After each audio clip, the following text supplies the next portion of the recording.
তার অতীতের এক্সপেরিয়েন্স এরকম কোনো কিছু চিন্তা আমি করছি না, আমার মনে হয় উনি নিজেও করছেন না। খারাপ লাগছে ম্যাচ হেরে জিনিসটা এরকম না, নর্মালি যেরকম ম্যাচ হারলে খারাপ লাগে আজকেও খারাপই লাগছে। পারফরমেন্স নাই দেখে হয়তো ভ্যালুটা একটু কম নিচের দিকে যাচ্ছে। ভাই আপনি যেটা বললেন যে এক্সপেরিয়েন্স ক্রিকেটার, অনেক বছর ধরে খেলছেন, শুধুমাত্র যে উনি ব্যাটিংয়েই কন্ট্রিবিউট করেন দলকে সেরকম কিন্তু না। আসলে যখন উনি ফিল্ডিং করেন বিভিন্ন ধরনের কিন্তু প্ল্যানিং সাথে উনি পার্ট একটা থাকেন। সো বোলারদেরকে হেল্প করা বা যখন উনি ব্যাটিং করেন ব্যাটসম্যানদেরকে হেল্প করা বা যখন আমরা প্র্যাকটিস করি ওই সময় কার কী ল্যাকিংস আছে এই বিষয়গুলো নিয়েও কিন্তু আলাপ হয়। অবশ্যই তার ব্যাটিংটা অনেক ইম্পর্টেন্ট, বাট তার মাইল ফলক বা তার অতীতের এক্সপেরিয়েন্স এরকম কোনো কিছু চিন্তা আমি করছি না, আমার মনে হয় উনি নিজেও করছেন না। উনি চেষ্টা করছেন অবশ্যই প্রতি ম্যাচে যেন দলকে কন্ট্রিবিউট করা যায়। সো আমি আশা করব যে সামনে যে সুযোগ আছে, আর একটা ম্যাচ আছে, ইনশাল্লাহ উনি ঘুরে দাঁড়াবেন এবং কন্ট্রিবিউশনের দিক দিয়ে আমি স্টিল আশা ছাড়ছি না, কারণ এরকম অনেক সময় আছে গেছে ওনার, আবার ওখান থেকে ফেরতও আসছেন। সো আমার মনে হয় যে উনি ভালোভাবে ফেরত আসতে পারবেন। অবশ্যই ডিসঅ্যাপয়েন্টিং। আমার মনে হয় যে ওভারঅল যদি পুরো ম্যাচটা আমি বিশ্লেষণ করে আমরা খুব একটা ভালো ক্রিকেট খেলিনি এবং যার কারণে ম্যাচ হারা। অতিরিক্ত আপসেট এটা আসলে বলবো না, কারণ এটা একটা ইন্টারন্যাশনাল ম্যাচ ছিল। আমার মনে হয় আপসেট ভালো করিনি এই কারণেই আর কি। আমার কাছে তাই মনে হচ্ছে। আমার মনে হয় যে আমার আউটটা পুরা খেলাটা আমাদের ব্যাটিংটা নষ্ট করে ফেলেছে। আমার মনে হয় যে ওই মোমেন্টামটা ওরা পাওয়াতেই খেলাটা আমার কাছে মনে হচ্ছে যে আমরা হেরে গেছি।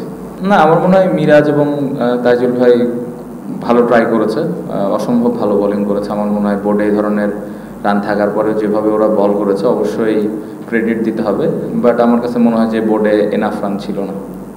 বেশি বলবো না, হারলে যে কোনো ম্যাচ হারলেই খারাপ লাগে।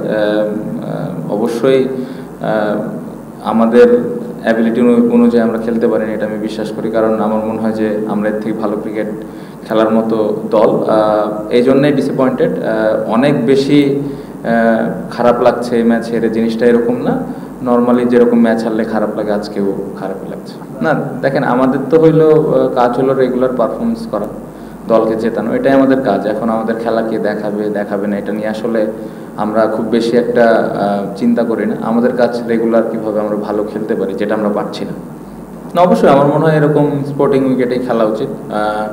উইকেট খুবই ভালো ছিল, ব্যাটসম্যানদের জন্যও যেরকম সুবিধা ছিল বোলারদের জন্যও টুকটাক হেল্প ছিল। সো আমার মনে হয় যে এখান থেকে আসলে আবার পেছনে তাকানোর প্রয়োজন নেই। আমার মনে হয় যে সামনের ম্যাচে ওই ধরনের উইকেট থাকাই উচিত এবং আমি বিশ্বাস করি যে আমরা সামনের ম্যাচেও এই ধরনের স্পোর্টিং উইকেটেই খেলবো।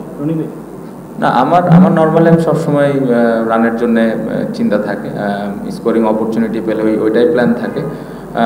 যেটা আউট হয়েছে আমার কাছে মনে হয়েছে যে হ্যাঁ আমি সময় নিতে পারতাম, আর একটু সময় নিতে পারতাম, যেটা আপনি মেনশন করলেন যে দিনের দ্বিতীয় বল ছিল। অবশ্যই এই জায়গাটাতে আরেকটু আমার মনে হয় সময়টা নিলে বেটার হতো, বাট এই শটটা আমি খেলি এটাও সত্য। পাশাপাশি বাট একটা জিনিস, টিমের যে সিচুয়েশন ছিল আমার মনে হয় যে আমি না খেললেও পারতাম।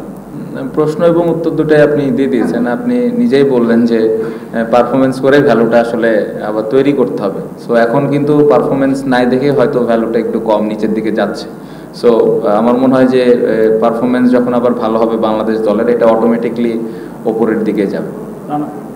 না, আমার মনে হয় একটু উইকেটে খেলা উচিত, ভালো উইকেটে খেলা উচিত এবং এই ম্যাচটা আমরা খুব বাজে ক্রিকেট খেলেছি। আমার মনে হয় যে সামনে যে টেস্ট ম্যাচটা আমরা খেলবো ওই ম্যাচে যেন আবার ভালো একটা উইকেট থাকে এবং বোলার এবং ব্যাটসম্যান দুজনের জন্যে যেন প্রপার হেল্পটুকু থাকে। সো ম্যাচ হেরে গেছি দেখে আবার অনেক বেশি হোম অ্যাডভান্টেজ নেওয়া আমার কাছে মনে হয় না যে এটার প্রয়োজন আছে। এটা ডিপেন্ড করে আসলে কখন কোন অপোনেন্টের সাথে খেলছি। সো আমার মনে হয় যে অপোনেন্টের সাথে খেলছি আমরা যে ধরনের উইকেট খেলেছি এই ধরনের উইকেটেই খেলা উচিত। সমস্যা কি আসলে এইভাবে বলা মুশকিল। আপনি যদি ব্যাটিং দেখেন আমাদের, আমরা খুবই সফট ডিসমিসাল সবগুলাই, খুব আমার মনে হয় না যে খুব বেশি ভালো বলে আমরা উইকেট দিয়ে এসেছি। সো আমার মনে হয় এখানে স্কিলের থেকে মেন্টাল অনেক ব্যাপার থাকতে পারে, যার পার্সোনাল আউট নিয়ে তারা বলতে পারে, বাট আমার মনে হয় যে এই জায়গায় আরেকটু রেসপন্সিবিলিটিস থাকা উচিত ব্যাটসম্যানদের, স্পেশালি যারা আমরা সেট হয়ে আউট হয়েছি। বেতন বাড়াতে মনে হয় আপনারা খুশি না, বা আমাদের ম্যাচ ফিজ।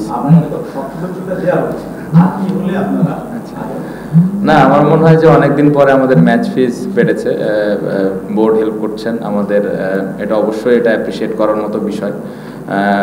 আর কি হলে আসলে আমরা ভালো করব জিনিসটা এরকম না, জিনিসটা আমার কাছে মনে হয় যে ভালো ক্রিকেট খেলাটা খুব ইম্পর্টেন্ট, ভালো ক্রিকেট চেষ্টা থাকাটা, দায়িত্ব নিয়ে খেলাটা খুব ইম্পর্টেন্ট।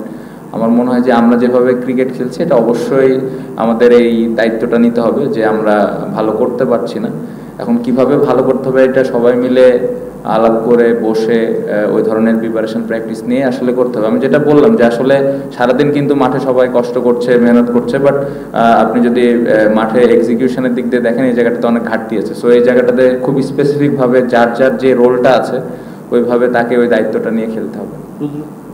দেখেন, প্রফেশনাল ক্রিকেটার অবশ্যই মোটিভেটেড হইতে হবে, আর আসলে মোটিভেটেড দিয়ে আসলে খুব একটা কিছু হয় না, সত্যি কথা। আবার ওই যে যে জায়গায় ভুল করেছে ওই জায়গাটা যেন আবার ভুল না হয় এটা নিয়ে কাজ করতে হবে। বাট আজকের ম্যাচ নিয়ে যদি আমাকে পার্সোনালি জিজ্ঞেস করেন, অ্যাজ এ ক্যাপ্টেন হিসেবে পুরো ম্যাচটা আমি একা হারাই দিছি, সত্যি কথা। কারণ সকালের ওই আউটটাতে আমার মনে হয় পুরো খেলাটা নষ্ট হয়ে গেছে। কারণ ওইখানে যদি একটা 50-60 রানের পার্টনারশিপ হইতো তাহলে হয়তো 220 টু 220 প্লাস রান হলেই কিন্তু আমরা হয়তো একটা ভালো অবস্থানে থাকতাম, যেটা সকালে আমার একটা ইন্টারভিউ আমি বলেছি ব্যাটিংয়ের আগে। সো আমার মনে হয় যে এই পুরা ম্যাচের আসলে আমি সবার দিকে আসলে যেতে চাই না, পুরা দায়ভারটা আমি নিতে চাই, কারণ খুব বাজে সময় আমি আউট হয়েছি। না, অবশ্যই ভালো বল করেছে, এটা অবশ্যই মানতে হবে, ওর হাইটের একটা অ্যাডভান্টেজ তো থাকেই। আমার মনে হয় স্টিল যেহেতু ওই ভালো বল করছিল, অ্যাজ এ ব্যাটিং ইউনিট আমাদেরকে আরেকটু দায়িত্ব নিতে হইতো, তার এগেনস্টে আর একটু ভালো প্ল্যান করার প্রয়োজন ছিল, কারণ সেই ওদের মেন বলার ছিল। সো ওই মেন বলারকে কীভাবে আমরা ওর স্পেলগুলো হ্যান্ডেল করবো এটা গুরুত্বপূর্ণ ছিল, যেটা আমার মনে হয় যে আমরা কিছু সময় করেছি বাট লম্বা সময় ধরে করতে পারিনি।